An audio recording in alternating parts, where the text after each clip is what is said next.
Welcome to this episode of Unscripted, an IICRC video program. I am Jeff Cross, the Media Director for ISSA. Today's discussion will focus on an important topic impacting the health and well-being of many watching today. We're talking about mold contamination in homes. We will shed light on how mold contamination can seriously impact the health of yourself and those in your family. And to set this up, here's a fact. Mold is more than just an unsightly problem. It's a hidden danger that can potentially cause a wide range of health issues, from respiratory problems to allergic reactions and even more serious conditions for those with compromised immune systems.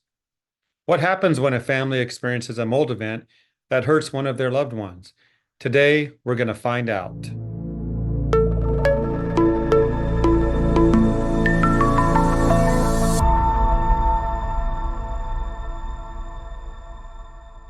Let's do some introductions. I'm pleased to welcome Janelle Rogers along with her daughter, Michaela Morse.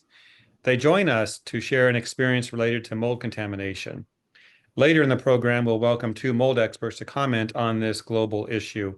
But Janelle, Michaela, thank you for joining us today. You're welcome. Glad to be here. Thank you. So I understand, Janelle, you have a son, Nicholas, Yes. who endured a tragic event related to mold contamination. It's been pinpointed to that. Can you talk about what happened? And Michaela, feel free to chime in anytime as your mom talks about this. Okay. Yeah, he has immune deficiency, which basically means he has an autoimmune disease that affects how he can fight any bacteria, any virus, any fungus. But in March, the beginning of March, he got a high temperature. Oh, it was over 102. So anytime he gets a high temperature, he has to go into a hospital to get intravenous fluids because he had a splenectomy. He has no spleen to help him fight. So we went in and they treated him briefly. They didn't even give him a diagnosis. They treated him on IV antibiotics and he came home. And within a week, the temperature came back. He went back in the hospital and he was there for probably a couple of weeks getting the same thing, but they didn't really give us a pinpoint as to what was going on. They just treated the temperature, sent him home again. They sent him home on IV antibiotics at home. He did a round for 2 weeks. We did it 3 times a day. We had to hook him up to an IV pole, and they thought that would be the end of it. We were on the last day of the intravenous antibiotic, and that next morning he woke up and he couldn't see out of his left eye. He couldn't see the left side of his left eye. So he was Googling. He thought he had a detached retina. Back to the hospital. We went right back to the same hospital. So how old is Nicholas? How old? 26. 26. So he Googled his own symptoms. Yes, he's very good at Googling. Aren't we all these days? Yeah. Well, I'm sorry to hear the troubles you went through and that nothing could be resolved at that time. But what happened next? He couldn't see, back to the hospital again. What happened? Yep. So now it's April. He went through a month in the hospital pretty much. So we went back. We went back to the same hospital. We went to Advent Orlando and they admitted him because he still had systemic issues going on. He was still fighting a bacteria. He's immune compromised. So they put him back on antibiotics. They called in ophthalmology, which is one thing I didn't know, that if you have an eye emergency, they say go to the eye doctor. But because Nicholas is so compromised with everything, fighting viruses, that we went to the hospital. So ophthalmology just looked at his eye, say on Monday, and they thought maybe CMV, they thought it might be varicella. They treated him with all these antibiotics again. Tuesday, there's just watching his eye. He was kind of losing more sight on the left side. He could still see. Wednesday, Thursday, they're doing the same treatment. They hadn't started anything new. And then on Friday, I think it was, they said, we do not have a retina specialist here and you need to see a retina specialist. So we wasted 5 days not treating the eye. And I know the eye is very sensitive. You know, you need treatment right away. So they discharged him with an IV in his arm and said, Janelle, drive him to Miami, Florida, where there's like the #1 eye institute, Bascom Palmer. It's an outpatient. So I don't understand why they sent us to outpatient, because he needed inpatient care. So we did that. At that point, he could only see light and shadows. So we lost his vision completely with that. But when you could see light and shadow, there is still a chance that your vision can come back. And we're talking in one eye? Yeah, Yes. just his Okay. left eye. His left eye. And we were worried now about, is this going to go to the right eye? You know, we don't know anything about, we didn't even know what was happening yet. So had you no- went to Miami trying to find a specialist. You We need went help. to Miami. We sat in the, It's unfortunate that the medical world sometimes can't see things right away, but they're trying. You're trying. they were. What happened next? So in Miami, we went to the eye institute that I said was outpatient. So we waited all night long in the emergency room. When they finally pulled him in, they said, this is very serious. They still didn't know what was happening, but he was, like Michaela said, losing his vision.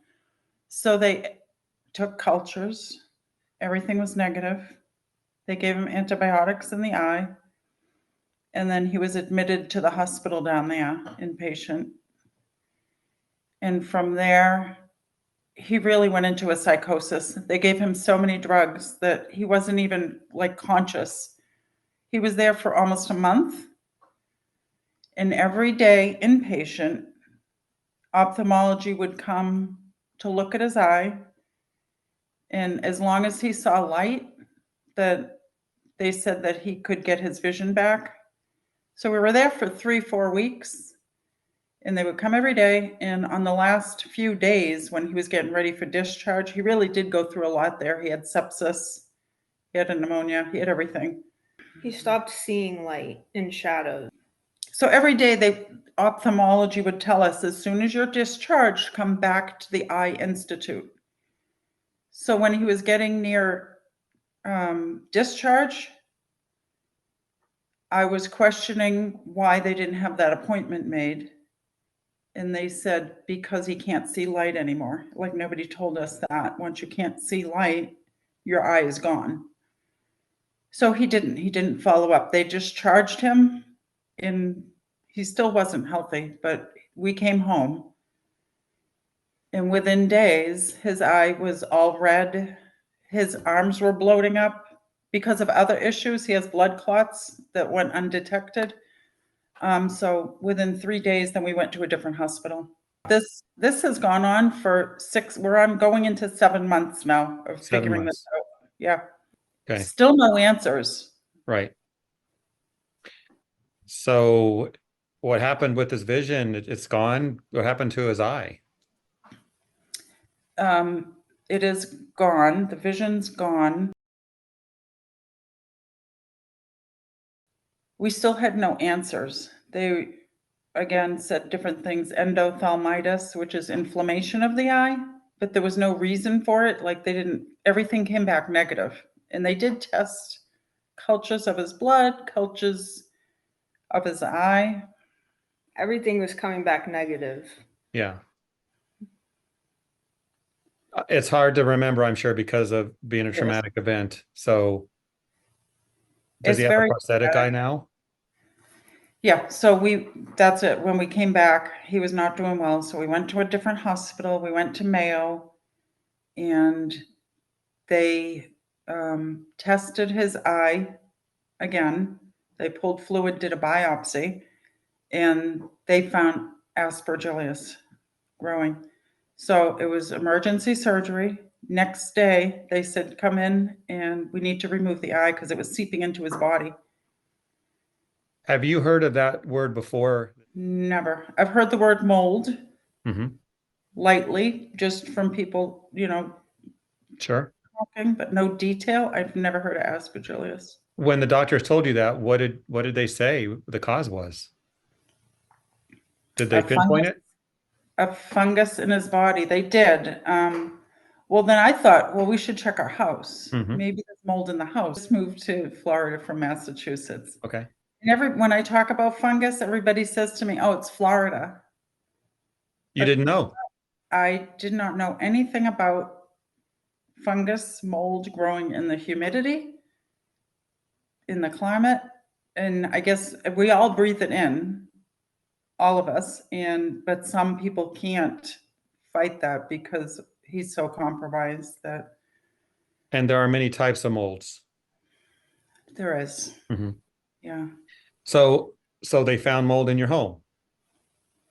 they did. I had a girl And come out and she found you're mold. talking about an IICRC professional. Yes. Okay, what'd they find? And I don't have the full report yet. Mhm. I talked to her and she said she found mold on Nicholas's desk and in my floor, in my bedroom, on the floor in the corner, and then around the windows where, like in the winter, what's the word? When the windows sweat in the winter. Is why we think that was there, but it's not aspergillus, but it's the mold that grows aspergillus. So I don't know the word for that. That's okay. No one here is an expert on mold. We leave that to the Yeah. mold experts at IICRC. Mhm. But we all know everyone has a different reaction to different molds. Unfortunately, Nicholas had a reaction, and the doctors pinpointed that to the mold contamination. They did. Okay. Yes. Michaela, as you saw this happen as Nicholas's sister, what were you thinking? Were you like, we should have known this, or there should have been warning signs? It was shocking for sure because I grew up like he was always medical, but he was also never like babied or protected. He was always out in the dirt with me. And it's like, I don't know, like how come now? Just because the climate we live in, it was shocking. The thing is about mold, I do know this, that you see it all the time, as mentioned. You said we breathe, we inhale it. There's mold in Mhm. shower stalls. We just sometimes don't know. But what do you take from this? Obviously, Nicholas is going to be okay. It sounds like, Mhm. unfortunately, with lack of vision in one eye and a prosthetic eye. Yep. What are you going to think about when you see mold in the future? I would just be so cautious. You know what? I wish they did mold inspections when you buy homes. Like I would not, they didn't do that here. I don't even know if they do it, but I would encourage that, especially in a climate where it's humid. Yeah, I'm not sure the law state to state, it's all different. Mold Yeah. inspections could be required in some states. I don't know the answer to that. I do know that you did contact the IICRC and an inspector, and we're going to talk to her in a moment. But how important that is to have a professional just walk through a home and take a look and make sure it's safe for you and your family. When did you move there? We moved here in 2021. We moved to this house in 2022. So you weren't there very long. No, we haven't been here long. Okay. Anything else that we're forgetting that you'd like to add to our talk today? It just makes me upset that I didn't know all this before because I feel like I compromised my son's eye and it all just went on for so long that it's just a shame, I think, that even in humid, like, why don't doctors know about mold infestation in the body? Another thing we didn't mention is that it went on for so long undiagnosed. He also has these lesions from aspergillus in his brain. So he's now taken seizure meds and they found aspergillus in his heart, which caused either dissection or aortic aneurysm. And they also found spots on his heart from this same infection, like it went through his whole body. So he has possible heart surgery now in the future on top, but I don't think he's healthy enough to have that. So the Well, future's kind of unknown. yes, I understand that. And I feel for you and your family, but I know one thing for Nicholas. He's got a family that supports him, that loves him. That's not to blame because mold contamination happens quietly. It can just be there, but we do want to do our best to find it and get it out of our homes. Yeah, I'm so glad we did get the inspection because now we can be proactive. We're going to get dehumidifiers and Air purifiers. air purifiers for his room and all the rooms. Yeah. Replace photos. We got some projects ahead of us now. Okay.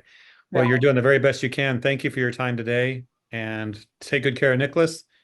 I hope he has a speedy recovery through all of his issues related to this contamination. So that's the story of a family who went through a mold contamination that impacted their son, Nicholas, and even took his eye. It's a sad story. I do know that Nicholas has a loving family who will care for him. But what can you do as you watch this unfold to protect your own family? Well, let's talk to two IICRC-approved instructors, mold experts who know what they're looking for and offer some advice to anyone who possibly could have mold contamination in their home. So at this time, I'm pleased to welcome two dedicated industry experts to our program. We have with us Mark Cornelius and Holly Burns.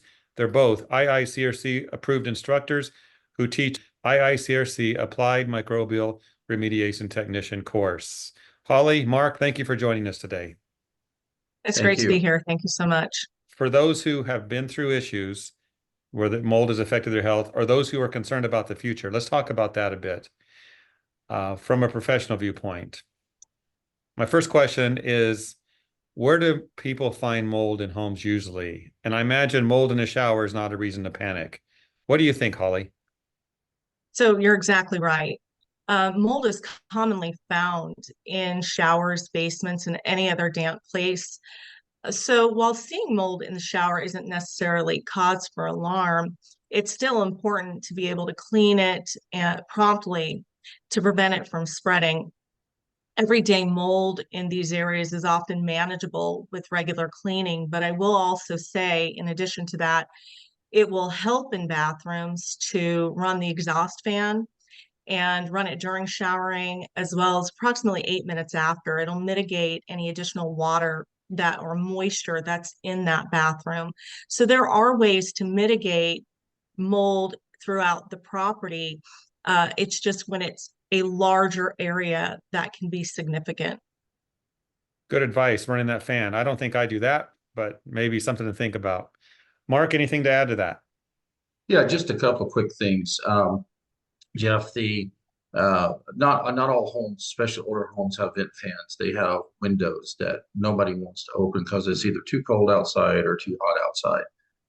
The whole point of that is it's to release that moisture out of that bathroom. At least get an oscillating fan and get the moisture out of it because that's where the concentration of that is. But also going into where do you find mold? Mold can be anywhere, and I know we're talking about homes here, but let's just say for example, like in a commercial building or even at home, someone knocks over a mop bucket. It's only 5 gallons of water. Nobody thinks it's a big deal. There's no water pipes anywhere near the source area. There's no windows. Well, the next thing you know, that water that didn't get properly cleaned up, there is a chunk of mold going inside the wall cavity because 5 gallons of water got spilled. So we have our usual suspects that we go look for: water pipes, windows, doors, windows, those kind of things.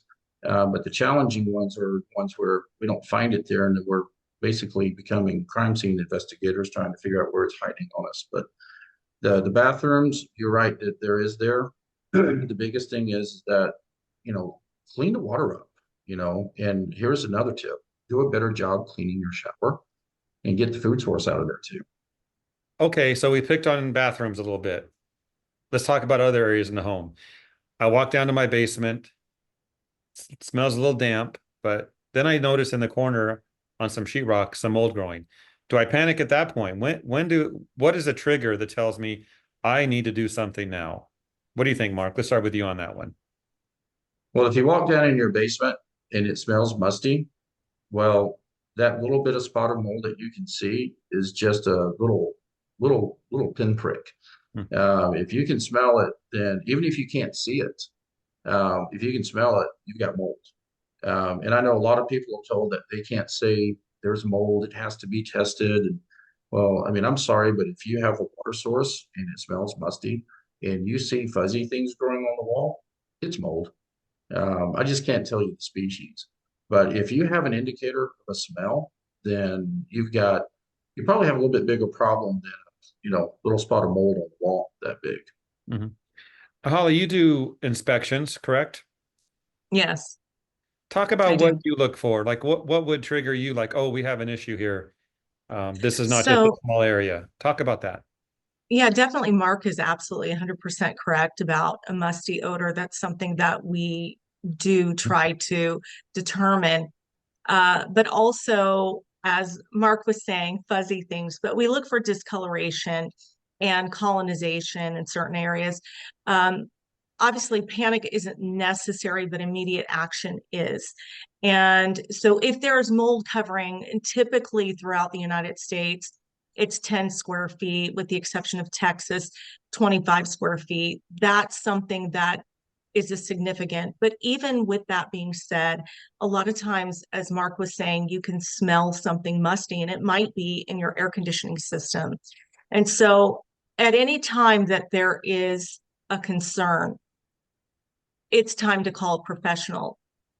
And anyone in the household, especially if they're experiencing any health issues that could be related to mold exposure, then I would say don't wait to get help. But what I'm looking for is discoloration. I'm looking for high moisture content levels. I'm looking for relative humidity too, because if the humidity is high, typically they're stating through ASHRAE and other organizations that we should be within 30 to 50% relative humidity. That controls colds, flus, viruses, dust mites, and mold. So if there's high relative humidity, that's something that needs to be addressed. And one of the ways that I usually say homeowners can do that is they can get a temperature gauge. It kind of helps them see what the temperature is and what the relative humidity is in the home. And so if it starts to peak up over 60%, then there's something that needs to be looked at and addressed. And that's another way that homeowners can mitigate the home in their house or the mold in their home. Jeff, if I may, I want to throw one more comment. And this is what I teach in every one of my classes. Everybody walks in and they use your phrase, panic. When should I panic? Everybody walks in, they see mold and they go, there's mold. Okay, yeah, you got mold. The question I ask is, where's the water? Mold is the symptom, water is the disease.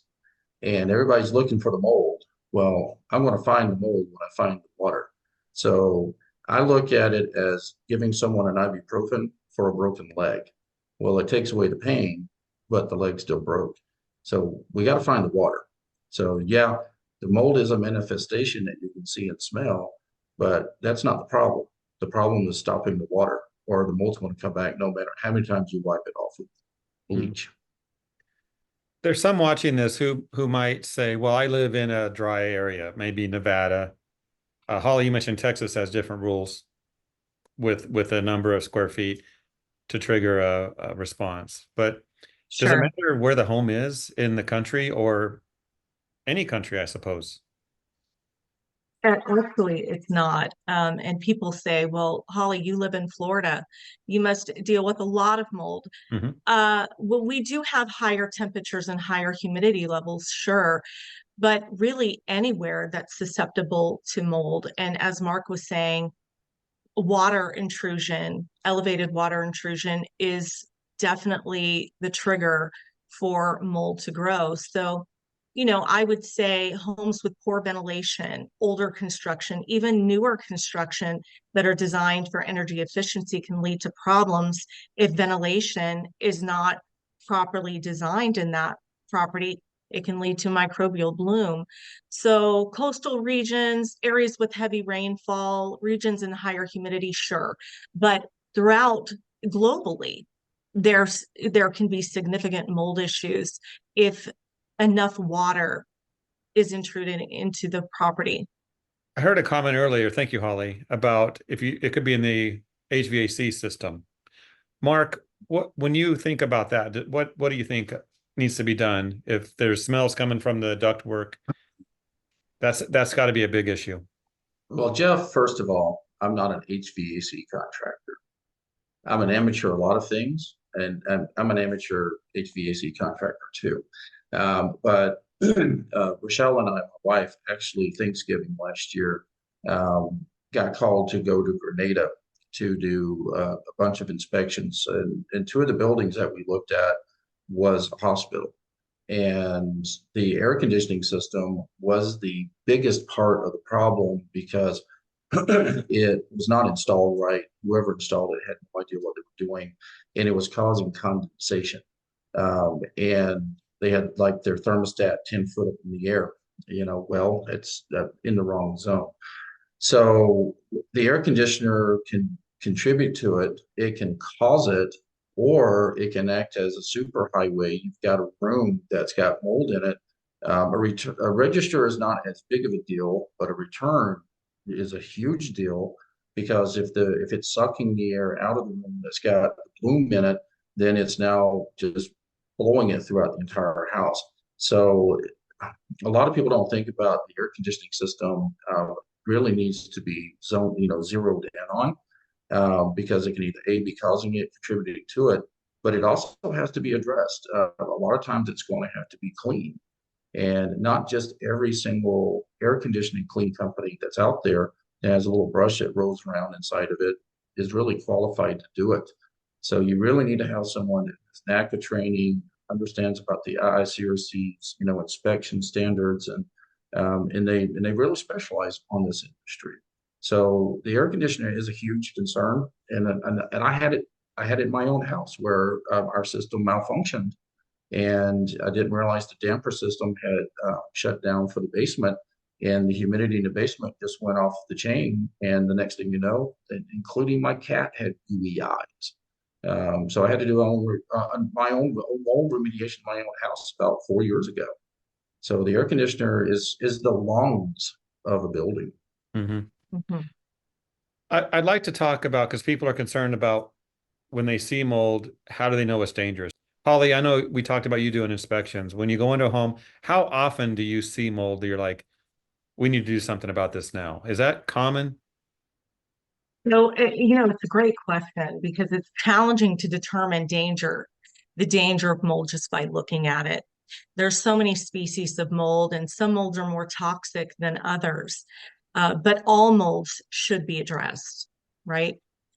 Testing by a professional and having that testing, whether it's air sampling, surface swab sampling, being sent to a laboratory for analysis, can really help us determine if it is a very big problem or a minor problem that needs to be addressed by somebody who is a remediation professional, IICRC trained. So it will help determine the type of molds, and then the necessary scope of work, the necessary remediation steps that need to follow. Thank you. Mark, in your classes, and I believe you've got one today, you're teaching students about mold and related topics. Do you teach them how to test for mold? I actually do my best to persuade them if they want to test for mold, they need to learn how to test for mold. And the AMRT class is not a mold testing class. Yeah, you can, it's a common phrase in the industry. I can probably teach anybody how to be a pump jockey in a couple of hours. Okay, well, I can teach you how to plug an air mover into a wall and turn it on in about 45 minutes, but it doesn't mean you know how to use that air mover properly either. So we do reach that information and we do discuss it, but just because you can pull an air sample and fill out a chain of custody doesn't mean that you have any idea what that lab report actually means or what is elevated versus not elevated. So if they want to take on the liability of maybe doing something that's going to make someone sick for a couple of bucks, then I think they're nuts. All right. I do samples, I read lab reports, but I've also been doing it for almost 42 years. And even though I don't have a degree, I have worked with a ton of industrial hygienists, and they've explained to me what they're looking at on these reports. So no, I don't teach people how to do samples in class. We just talk about what the IEP does, the importance of the IEP, and then stay in your lane. So it takes a multifaceted approach to do this correctly. Is that right, Holly? Someone has to do Yeah, so everything. Mhm. that's exactly right. And as Mark was saying, the inspections typically, and I think you asked this before, Jeff, inspections typically involve a thorough examination. Our visual inspection is just as important as any other data analysis. Moisture mapping, air sampling, surface swab sampling, and then, like I said, sending it to a laboratory for analysis. Remediation, on the other hand, involves removing the mold, addressing the moisture source, as Mark was saying, and then restoring the affected areas. Costs, that's a question I get all the time. Costs vary widely in mold assessments.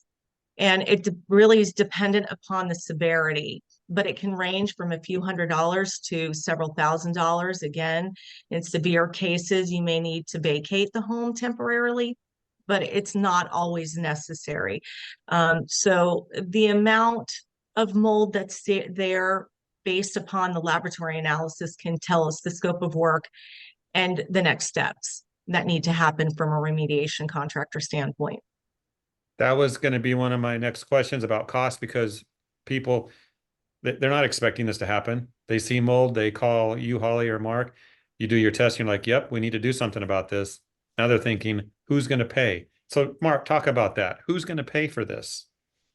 Unfortunately, when it comes to mold, and this is something that people just don't like to hear, and I've even had people accuse me of being a closet adjuster or defending insurance companies, and I'm not an adjuster and I don't defend insurance companies. There's bad on all sides of the fence.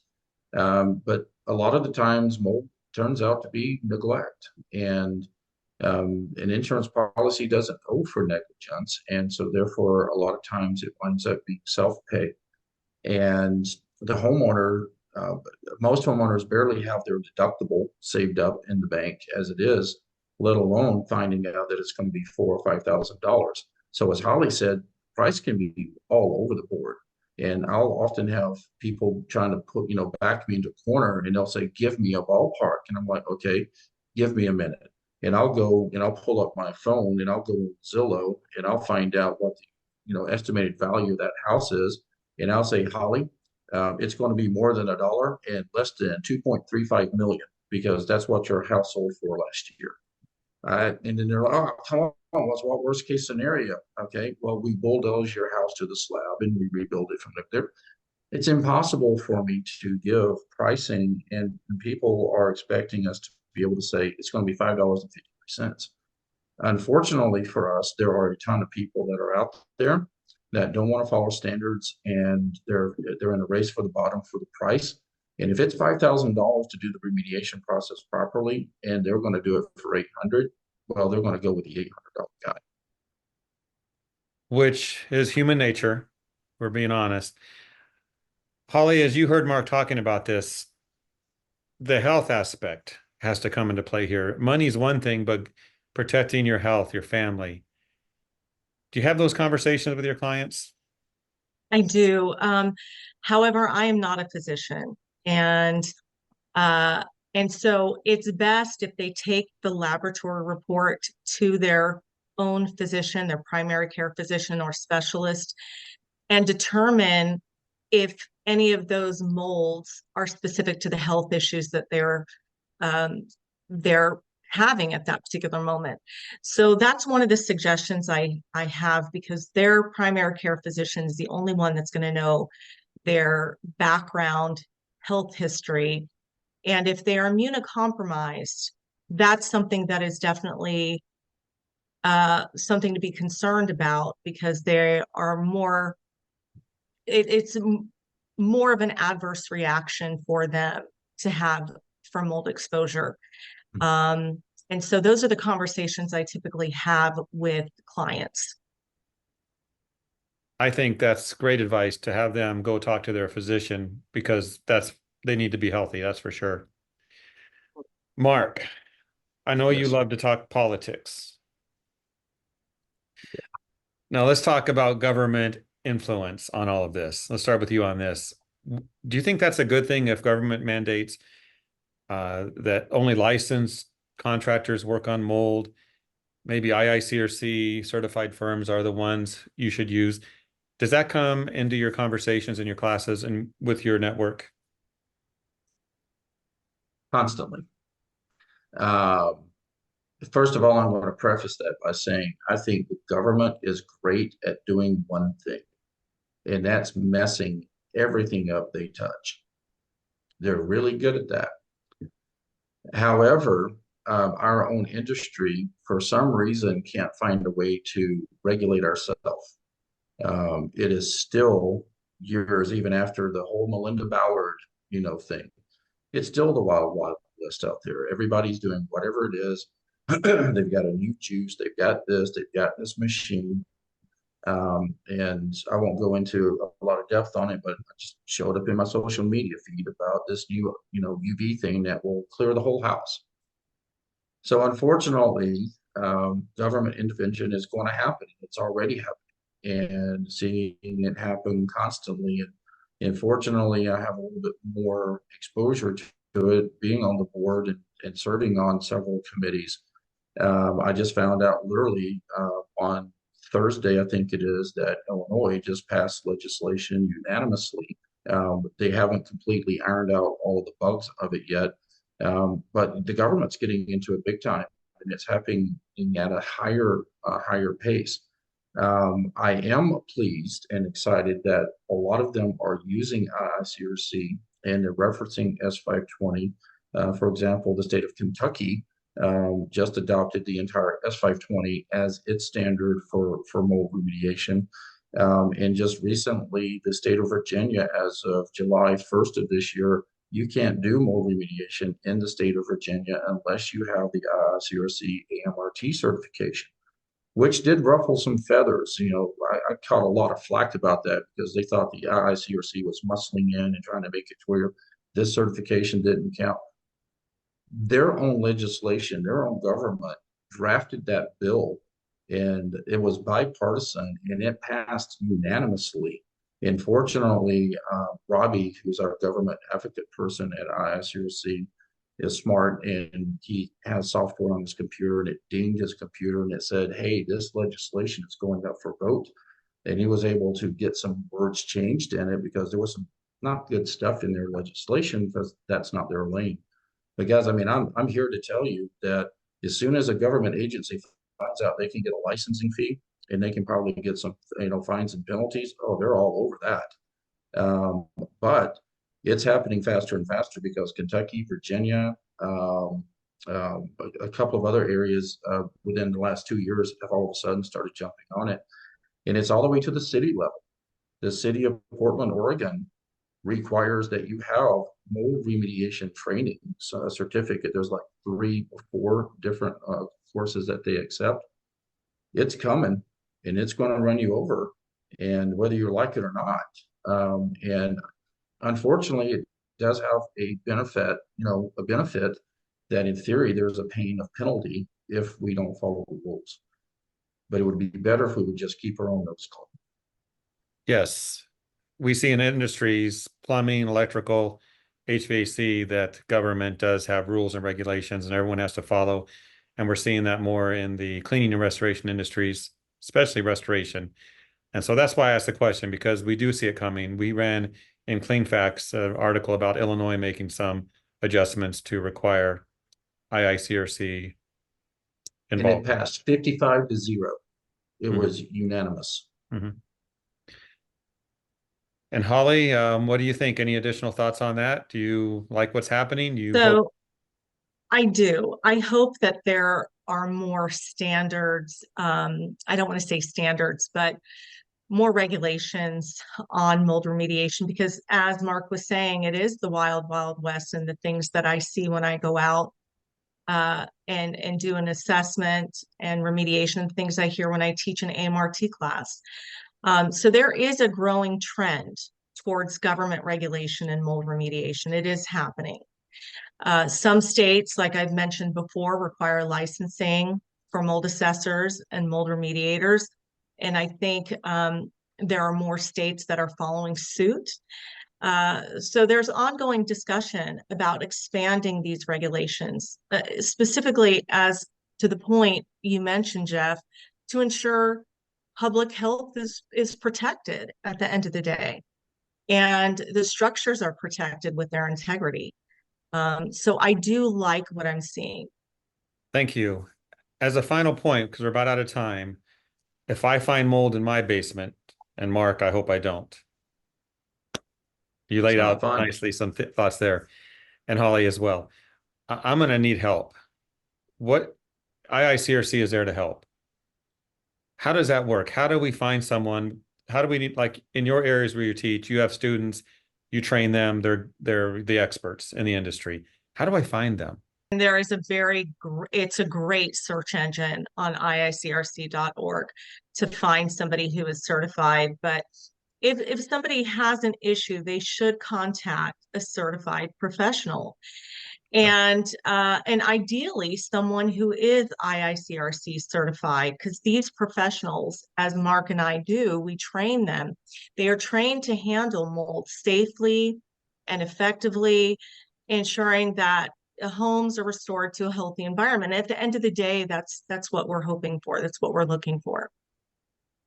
Well, I do want to say thank you both for your time today, and thank you for training industry professionals who are there to help protect the public from things like mold. Until mold is gone forever, you're both going to be needed. Well, I Yes. guess we're going to be here forever. Exactly. Thank you Thank both. you so much. Thank you.